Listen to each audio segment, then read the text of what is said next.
In India, we have always heard one thing: agriculture income is tax free. But is it really 100% tax free? Hi, and welcome to this channel. In this video, I'll explain what is included as agricultural income, what is not, which income is fully exempt and which is partially taxable, and how agricultural income can still increase your tax amount through partial integration. Let's get started. What is included as agricultural income? First, rent derived from land situated in India and used for agricultural purpose. This point has three conditions to be satisfied.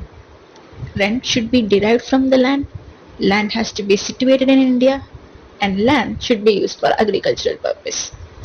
The rent can either be received by the owner of the land or by the original tenant from the subtenant in the case of subrenting or subleasing.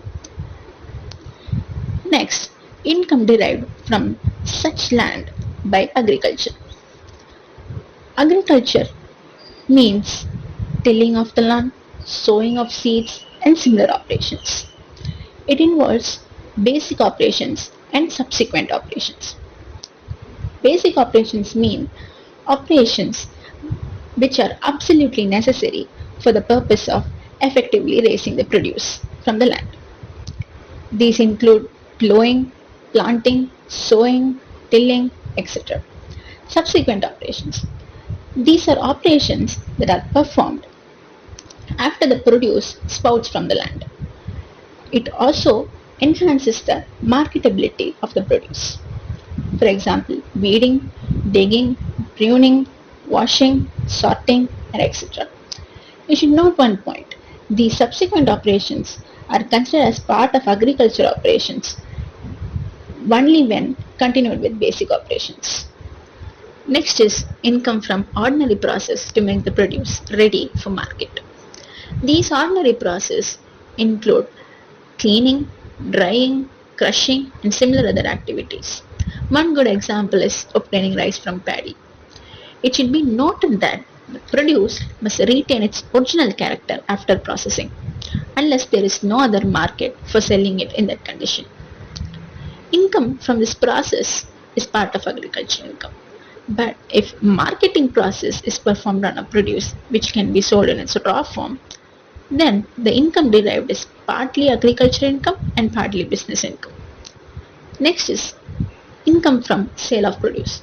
Any income from selling of any produce, generally in its raw form, is agricultural income.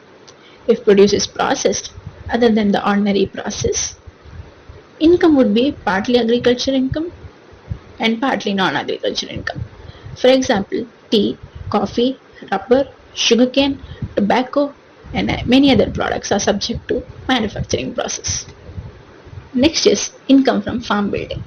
Income from building which is owned and occupied on land where any agricultural process is being carried on would be part of agricultural income. There are few conditions here. The building should be on the immediate vicinity of the land. Building should be used as a dwelling house or a storehouse. Land should be assessed to the land revenue or local rate or be situated in certain jurisdiction limits. Last is income from saplings and seedlings grown in a nursery. These are also treated as agricultural income. Let's see some examples. Income from growing creepers, flowers, bamboo, sale of replanted trees, even land used for grazing of cattle, income from saplings and seedlings in a nursery, then interest on capital and profits received by a partner from a firm earning agricultural produce is also part of agricultural income. Then let's see what are non-agricultural income, and there's examples. Income from breeding of livestock, poultry farming, fisheries, dairy farming, beekeeping are not part of agricultural income. Even dividend paid by a company from its agricultural income is not part of agricultural income. Again, income from transfer of urban agricultural land is not treated as agricultural income. Agricultural income is exempt as per Schedule 2, but there is a method to levy tax on agricultural income.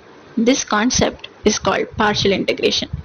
It is applicable only to individuals, HUF, AOP, BOI, and artificial juridical persons. There are two conditions to be satisfied. Net agricultural income should exceed 5,000 in a year, and non-agricultural income should exceed the basic exemption limit.